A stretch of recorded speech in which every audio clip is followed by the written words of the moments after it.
Hi friends, আজকের আবার একটা হারমোনি নিয়ে এলাম।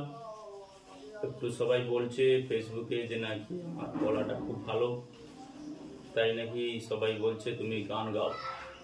তাই আবার একটা শখের দাম লাখ টাকা, সেটা বড় কথা নয়। তাই একটা হারমোনি কিনে আনলাম।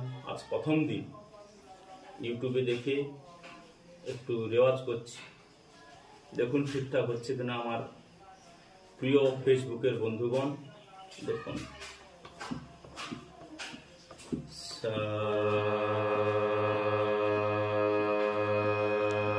রে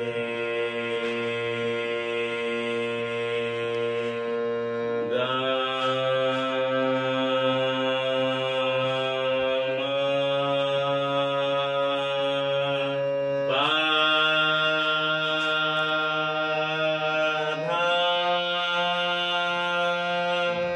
নি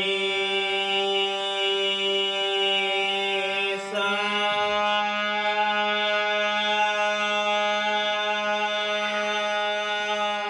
সা নি ধা পা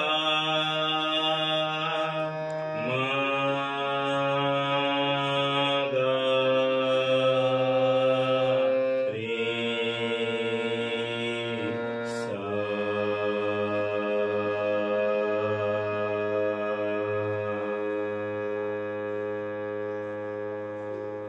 তো দর্শক বন্ধু, যেহেতু আজকে প্রথম দিন, তাই কিরকম হয়েছে একটু কমেন্ট করে জানালে তাহলে আমি আর একটু গানের প্রতি ইন্টারেস্ট দেখাবো।